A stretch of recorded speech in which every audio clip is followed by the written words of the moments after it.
हम अपनी आंखें खुली रखते हैं और गिरदोपेश से पूरी तरह बाखबर रहने की कोशिश करते हैं, मगर गैर जरूरी बखेड़ों में नहीं उलझते। हम अपनी सारी तवज्जो अपने अहदाफ पर मरकूज रखते हैं, इनकी राह में हाय रुकावटों को दूर करते हैं। इससे आगे हमें किसी छेड़छाड़ की इजाजत नहीं। ये हमारा डिसिप्लिन है, जिसे तुम हमारी मजबूरी भी कह सकते हो। अब वो मुझसे करीब होने की कोशिश कर रही है। एक अहम शख्स का नाम भी ले चुकी है। इसे तुम्हारे दायरा कार में आ जाना चाहिए। इस वक्त वो मेरी अव्वलीन तरजीह बन चुकी है। गोपाल ने बिला तवक्कुफ जवाब दिया। ऐसा ना होता तो मैं मुस्तरिब क्यों होता? तरजीहात बदलने की जरूरत बाकी नहीं रही। जो कुछ आसानी से मालूम हो जाए वो मुझे बता देना। वो बदमाश लड़की है, मैं देखूंगा कि वो मेरे साथ क्या खेल खेलना चाह रही है। शायद वही दिल्ली में मेरी कामयाबी का जीना बन जाए। इसका मतलब यह हुआ कि तुम उसके साथ मिलकर अनिल बिस्वास तक जाने का फैसला कर चुके हो। गोपाल की आवाज से हैरत झलक रही थी। मुझे उस तक पहुंचना है, मैं उसी के फिराक में हूं। यह अच्छी बात है कि रीना मेरा यह काम आसान करने के मोड में है। मैं इस मौका से जरूर फायदा उठाऊंगा, और कुछ नहीं तो मुझे उस शख्स को करीब से देखने और किसी हद तक समझने का मौका मिल सकेगा। मैं इस बारे में कुछ नहीं कह सकता। हम वही करेंगे जो तुम चाहोगे। उसकी आवाज में संजीदगी और फिक्रमंदी उतर आई। फिलहाल तुम तीनों मुझसे दूर रहो। मेरा पीछा करने की जरूरत नहीं है। मैं किसी वजह से उनकी नजरों में आ गया हूं तो इसके असबाब वाज़ेह होने तक किसी को मेरे करीब आने की जरूरत नहीं। मैं नहीं चाहता कि मेरी वजह से किसी और की गर्दन कट जाए। इस वक्त मेरा सिर्फ एक मसला है, मैं पाकिस्तान बात करना चाहता हूँ। वो गुफ्तगू ट्रांसमीटर पर हो रही थी, इसलिए हम दोनों बेफिक्री से खुलकर बात कर रहे थे। मैंने इतनी एहतियात जरूर बरती थी कि अनिल बिस्वास का नाम कम से कम इस्तेमाल किया था। हमारे ऑपरेटर्स की रेडियो फ्रिक्वेंसी के बारे में गोपाल मुझे बता चुका था कि वो बड़ी हद तक महफूज थी। तुम अपने कमरे से बराह रास्त दुनिया भर का कोई भी नंबर मिला सकते हो। CSD के होते हुए तुम्हें क्या फिक्र है? वो कह रहा था। मेरी बात हो जाएगी, मगर होटल के बिल में मेरा मिलाया हुआ नंबर हमेशा के लिए महफूज हो जाएगा। मेरे साथ कोई गड़बड़ हो गई तो वो नंबर दुश्मनों के हाथ लग जाएगा। मैं ऐसा कोई खतरा मोल नहीं ले सकता। सुनील ने सरला के घर से मुझे एक फोन करने का मौका दिया था। अब इधर का रुख करना मुनासिब नहीं होगा। बदमाश लड़की के सामने आने के बाद हालात अचानक बदल गए हैं। चंद सानियों के लिए लाइन पर सकूत छा गया। उसकी बात अधूरी थी, शायद वो कुछ सोच रहा था। फिर अचानक उसने पूछा, पाकिस्तान से आने वाली कॉल की क्या पोजीशन होगी? राब्ता होने पर मैं उसे 20 CSD पर डाल सकता हूँ। गोपाल के सवाल पर मैं उसकी जहानत का कायल हो गया। फिर मुझे नंबर दो, मैं पैगाम दे देता हूँ। तुम्हारा आदमी पाकिस्तान से तुम्हारे होटल फोन कर लेगा। इसका नंबर कहीं रिकॉर्ड नहीं होगा। मैंने अपने रिस्ट वॉच पर एक नजर डाली और उसे अव्वल खान का नंबर और घर का फोन नंबर दे दिया। मेरा ख्याल था कि अव्वल खान का नाम उसके लिए अजनबी नहीं होगा, लेकिन गोपाल ने कोई रद्दमल जाहिर किए बगैर कहा, मैं अभी पैगाम दे देता हूँ। तुम कॉल वसूल करने के लिए तैयार रहना। तुम्हारा मतलूबा आदमी दस्तियाब न हो सका तो मैं ऑपरेटर्स पर तुम्हें बता दूंगा। शुक्रिया। सुनील को बता देना कि मेरी अगली हदायत तक उसे गाड़ी लाने की जरूरत नहीं है। Over and all. इन पैद और पै मसरूफियात का यह फायदा हुआ कि रीना के साथ उसके कमरे में गुजारे हुए रंगीन और संगीन लम्हात मेरे जहन से महव हो गए। जब तक वो ख्याल जहन पर तारी था, मैं गजाला के सामने अपने दिल में एक मुजरिमाना खलश महसूस कर रहा था। लेकिन गजाला और गोपाल से गुफ्तगू के बाद मेरा जहन हल्का हो चुका था। रीना अजीत राय नहायत पुरफरेब और मक्कार लड़की थी। उसने अपनी कहानी इतने एतमाद और रवानी से सुनाई थी कि मुझे एक लम्हे के लिए भी उस पर झूठ का शुबा नहीं हो सका था। अपने लिबास और रख रखाव से भी वो इस तबके से बहुत बुलंद नजर आ रही थी जिससे उसका हकीकी ताल्लुक था। अगर वो वाकई मेरठ के किसी मामूली घराने से निकलकर फिक्र माश में दिल्ली आई थी तो इखलाकी पस्ती और करदार की तबाही से कतई नजर उसकी पेशा वराना माली कामयाबी खैर मामूली थी। मगर फिर भी यह मुमकिन नहीं था कि अनिल बिस्वास उसका अंकल होता। दोनों के तबकाती फर्क को मलहूज रखते हुए वो रिश्ता नाकाबिले यकीन था। शायद राह के लिए काम करने वाली इखलाक बाख्ता लड़कियां अपने शिकारों को मंजिल मकसूद तक पहुंचाने के लिए आला अफसरों को अपना मामू या चच्चा जाहिर करती थी। रीना और अनिल बिस्वास में कोई रिश्तेदारी नहीं थी तो सिर्फ दो इम्कानात बाकी रह जाते थे। अनिल बिस्वास की नजरों में मेरी कोई गैर मामूली अहमियत होती तो मेरे और उसके दरमियान फौरी मुलाकात मुतवक्का थी। इस अहमियत में जरा भी कमी होती तो रीना अपने खुद साख्ता अंकल से मुलाकात के लिए करीबी वक्त लेने में कामयाब नहीं हो सकती थी। अनिल बिस्वास राह का एक बड़ा और अहम अफसर था। अपनी मसरूफियात में से वक्त निकालना उसके लिए मसला हो सकता था। अनिल बिस्वास हमारी बसात का सबसे अहम मोहरा था जिसका जल्द अज जल्द पिटना जरूरी हो गया था। हम भारत पहुंचे तो हमारे ज़हनों में सिर्फ उसी का नाम था, लेकिन दिल्ली में कुछ वक्त गुजार लेने के बाद हमारी फहरिस्त में मजीद कुछ नामों और कामों का इजाफा हो चुका था।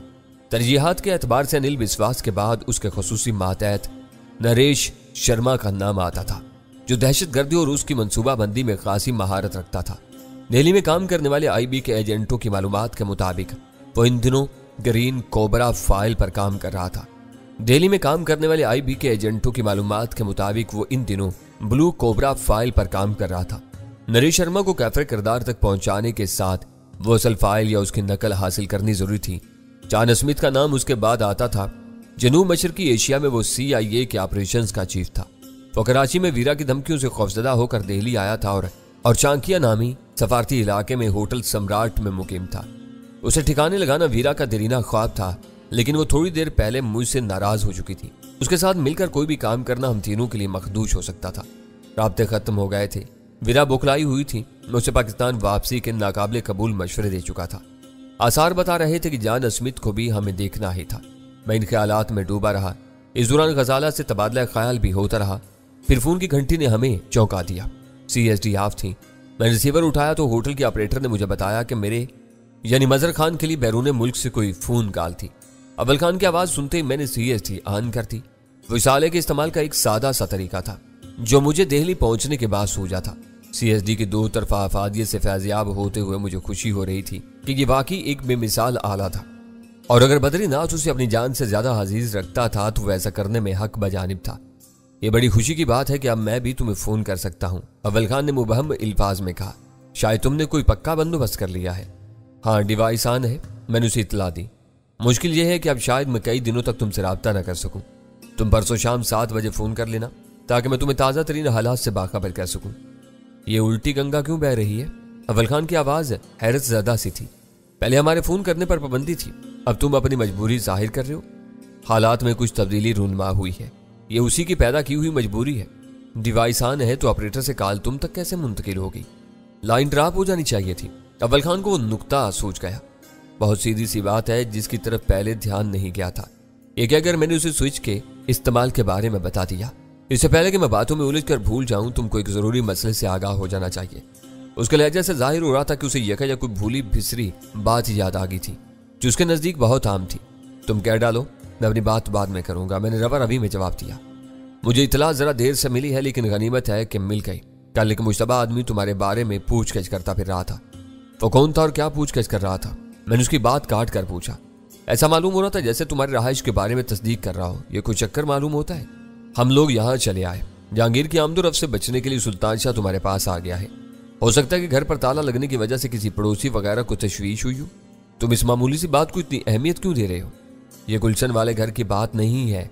वो मुकफ्फिल जरूर है, मगर एक चौकीदार वहां रह रहा है। कोई उधर का रुख करता है तो चौकीदार उसकी गर्दन नाप लेता। यह वाकया उस पते पर पेश आया है जो मजहर खान के कागजात वगैरह पर दर्ज है। मेरे दिमाग में खतरे की घंटी बज उठी। उसने दानिस्ता पासपोर्ट का लफ्ज इस्तेमाल नहीं किया था, लेकिन बात वाजे हो चुकी थी। सारी अहमियत उसी बात की थी कि मेरे फर्जी नाम और पते की तस्दीक की गई थी।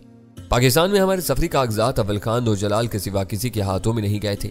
इन दोनों को या इनके किसी आदमी को मेरे बारे में किसी तस्दीक की जरूरत नहीं थी। अलबत्ता अमृतसर और दिल्ली के होटलों में इंदराजात के लिए पासपोर्ट दिखाने पड़े थे। अमृतसर में कोई गैर मामूली बात पेश नहीं आई थी। वहां से कोई शोशा निकलने का इम्कान न होने के बराबर था। दिल्ली की सूरत हाल मुख्तलिफ रही थी। वहां होटल वालों ने किसी शुबे का इजहार नहीं किया था, लेकिन भारत में पाकिस्तानी दहशतगर्दों के घुस आने की खबर या अफवाह फैलने के बाद होटलों में मुकीम पाकिस्तानियों की पुलिस चेकिंग हुई थी। इस चेकिंग के दौरान में मुझसे कोई टेढ़ी बात नहीं की गई थी। मेरा ख्याल था कि मैं इस चेकिंग से साफ बच निकला था, लेकिन अव्वल खान की दी हुई इतला कोई और कहानी सुना रही थी। शायद पड़ताल करने वाले पुलिस अफसरान ने मेरे क्वाइफ नोट कर लिए थे। इन्हीं की बिना पर कराची में क्वाइफ की तस्दीक का सिलसिला शुरू हुआ था। हम तीनों के इंदराजात हकीकी हैं? मैंने फोन पर सवाल किया। इतने हकीकी हैं कि हर वक्त इनकी तस्दीक की जा सकती है। यह नुक्ता शुरू से मेरे पेश नजर रहा था। फिर तो काबिल और गजाला के पतों पर भी कोई ना कोई पहुंचा होगा, मैंने शुबा जाहिर किया। नहीं, वहां से ऐसी कोई रिपोर्ट नहीं मिली। यह सिर्फ तुम्हारा मसला था। मेरी ज़हनी रूह फौरी तौर पर रीना की तरफ मफसूल हो गई। पिछले रोज सुबह सवेरे पुलिस वालों ने होटल के दफ्तर में पाकिस्तानियों के पासपोर्टों वगैरह की देखभाल की। शायद इसी शाम कराची में किसी ने मेरे दिए हुए पते की तस्दीक की और फिर अगले रोज रीना मुझ तक पहुंचने में कामयाब हो गई। वाकयात की कड़ियां आपस में मिलती हुई नजर आ रही थी। पुलिस वालों के जरिए मेरे क्वाइफ रा वालों तक पहुंचे थे। वो फैक्स की सहूलतों का जमाना था। दिल्ली में रा के हेडक्वार्टर से लम्हा भर में वो तफसीलात पूरी राजदारी के साथ कराची के भारतीय कौंसल खाने या वहां मुकीम किसी एजेंट को पहुंचाए जा सकते थे। कराची वालों ने मेरे नाम और रहायशी पते की तस्दीक कर दी और फौरी तौर पर रीना को मेरी तरफ भेजने का फैसला कर लिया गया। सवाल यह पैदा होता था कि क्यों यही वो गुमशुदा कड़ी थी जहां आकर बात ठप हो जाती थी। रीना की कहानी की परतें बहुत तेजी के साथ उतरती जा रही थी। उसके सरवतो अमारत की कलई गोपाल ने खोली थी, बाकी कसर अव्वल खान ने पूरी कर दी थी। अब तुम मेरी बात पूरी तरह समझ सकोगे। मुझे शुबा है कि यहाँ कोई मेरे पीछे लग गया है। इसी वजह से मैंने अपने राब्ते आर्जी तौर पर मुअत्तल करने का फैसला कर लिया है। फिजा साफ होते ही तुम्हें खबर कर दूंगा, मैंने अव्वल खान से कहा। मैंने तफसील से दानिस्ता गुरेज किया था। यह बुरी खबर है, यह बात जहन में रखना कि तुम्हारी जिंदगी और सलामती हर काम पर फोकियत रखती है। मैं बेख्तियार धीरे से हंस दिया। तुम फिक्र ना करो, जिंदगी और मौत अल्लाह के इख्तियार में है। वक्त पूरा होने से पहले कोई किसी का बाल भी बीका नहीं कर सकता। हम इस बात से बेखबर होते हैं, इसलिए एहतियात और अंदेशों का शिकार होते रहते हैं। तुम मुतमईन रहो, बस परसों फोन जरूर कर लेना। इस बारे में मजीद कोई तफसील नहीं बताओगे? अव्वल खान ने पूरी उम्मीद लहजा में सवाल किया। मैं तकरार से उकताहट महसूस कर रहा था और फिर उसे बिलावजह वसवसों में मुब्तला करना मुनासिब नहीं था। मैंने बात वहीं खत्म करने के इरादे से कहा, अभी मुझे खुद कुछ अंदाजा नहीं है, परसों तक कुछ न कुछ सामने आ जाएगा तो तुम्हें जरूर बता दूंगा। इस वक्त मैं घर पर हूँ, सुल्तान शाह स्टेशन पर रह रहा है, वरना मैं उससे तुम्हारी बात जरूर कराता।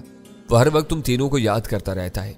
मेरी बल्कि सबकी तरफ से उसे दुआ सलाम कह देना, मैंने जवाब दिया। अव्वल खान ने एक बार फिर अपनी नेक तमन्नाओं का इजहार करने के बाद फोन बंद कर दिया। मुझसे गुफ्तगू करने के बाद वीरा का दिमाग सनक गया।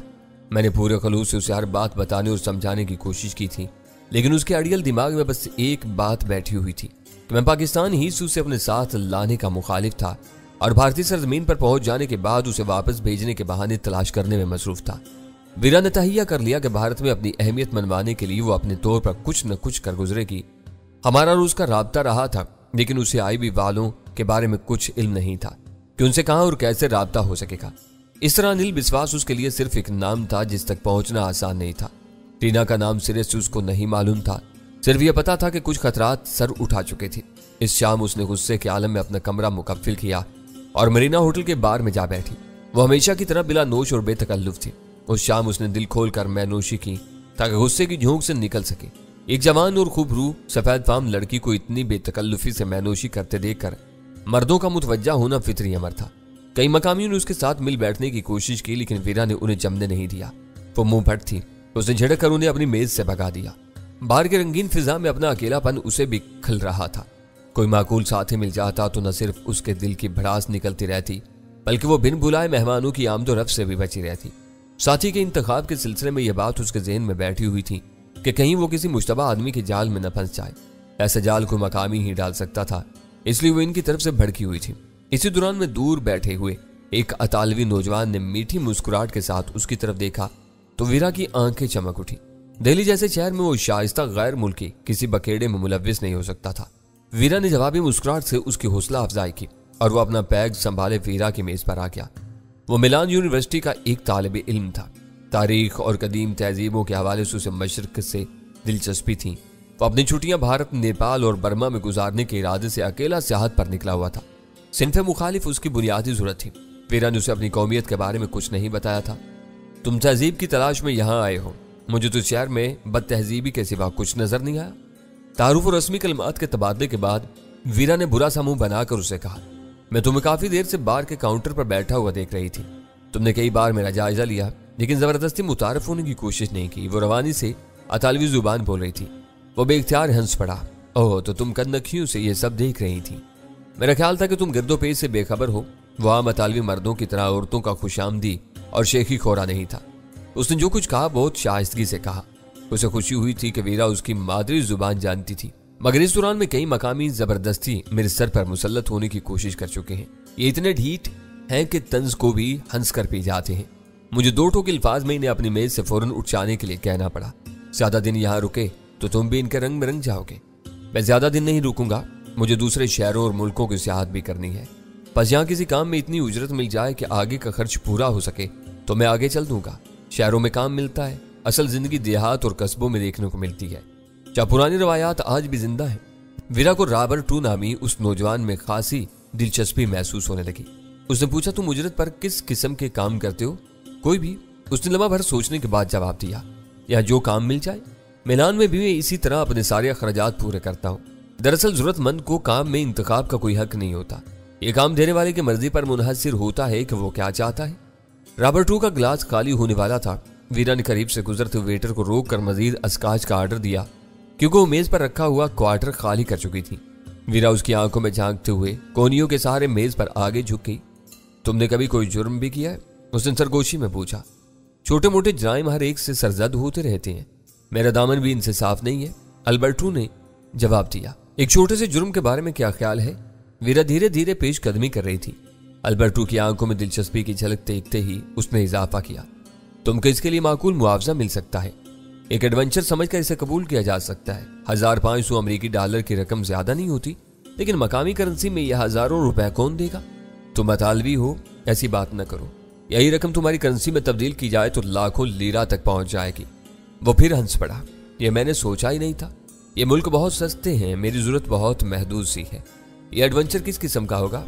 बस एक मजाक है, मैं एक पुलिस अफसर को हैरान करना चाहती हूँ।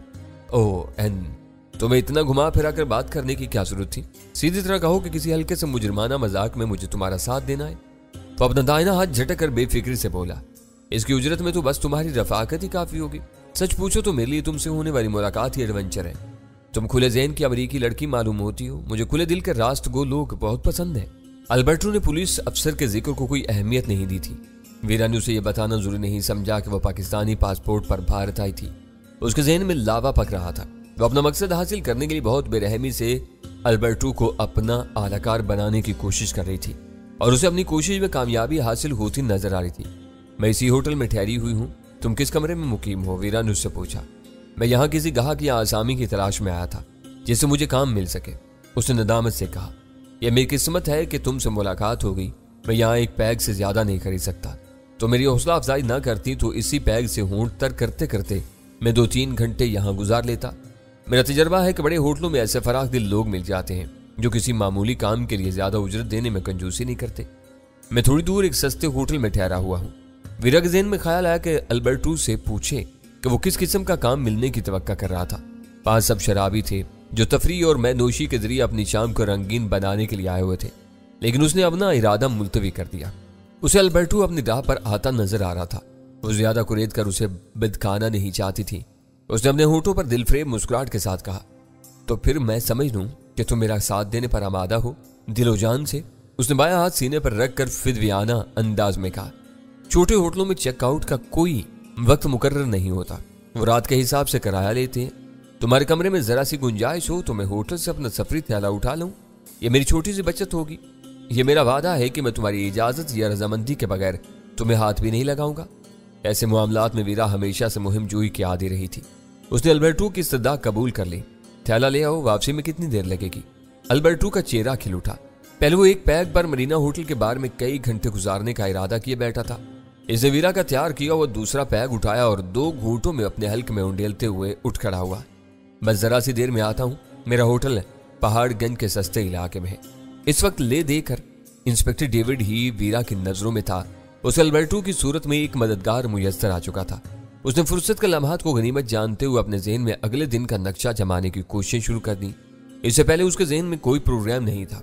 अल्बर्टो बहुत तेजी के साथ बार से रुखसत हुआ था। वीरा के पास अमेरिकी डॉलरों की सूरत में खासी रकम मौजूद थी। उसने फैसला कर लिया था कि अगर अल्बर्टो ने उसकी मर्जी के मुताबिक अपना रोल अदा किया तो इसे $500 जरूर देगी। इस वक्त तक वीरा खासी अस्काच पी चुकी थी। उसके असरात उसकी आंखों और चेहरे से मुतरश्शिर थे। शायद अल्बर्टो को अंदेशा था कि कहीं वीरा नशे की झोंक में बार से उठकर न चल दे। वो एक बार अपने कमरे का रुख कर लेती तो अल्बर्टो उसे ढूंढता ही रह जाता। वीरा की अनायत ने उसकी अकल पर ऐसा दबेज पर्दा डाला था कि उसने जाने से पहले वीरा के कमरे का नंबर मालूम करने की जहमत तक गवारा नहीं की थी। वीरा को ख्याल उस वक्त आया जब अल्बर्टो तकरीबन हाँफता हुआ दोबारा बार में नमूदार हुआ। उसका सफरी थैला शानों के सहारे उसकी पुश्त पर लदा हुआ था और वो शायद अपनी तेज रफ्तारी की वजह से पसीनों में नहाया हुआ था। वीरा ने उसे देखते हुए उसके लिए तीसरा पैक बनाना शुरू कर दिया। वो आया, चाहे सफरी थैला पुश्त से उतार कर कदमों में रखा और हाँफता हुआ कुर्सी पर बैठ गया। मैं यहाँ से तकरीबन दौड़ता हुआ गया और आया हूँ, सांस फूल गया। मैंने तुम्हारे कमरे का नंबर मालूम कर लिया होता तो इस भाग दौड़ से बच जाता। इसमें मेरा कसूर नहीं है। वीरा ने मुस्कुराकर अस्काच में बर्फ के डले डाले और तीसरा गिलास उसके आगे बढ़ा दिया। यह मेरा आखिरी पैग होगा, उसने गिलास से एक छोटा सा घूंट लेकर कहा। मजीद पी ली तो शायद मैं अपने वादे पर कायम न रह सकूं। किस वादे की बात कर रहे हो? वीरा ने हैर से पूछा। वाकई नहीं समझ सकी थी कि अल्बर्टो अपने किस वादे का हवाला दे रहा था।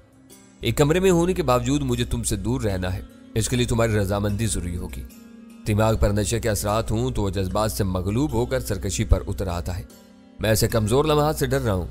तुम वाकई एक नेक बच्चे हो, ये पैग खत्म करके हम कमरे का रुख करेंगे। वीरा ने उसके हाथ पर हाथ रखकर कहा और वो अहमकाना अंदाज में मुस्कुरा कर रह गया।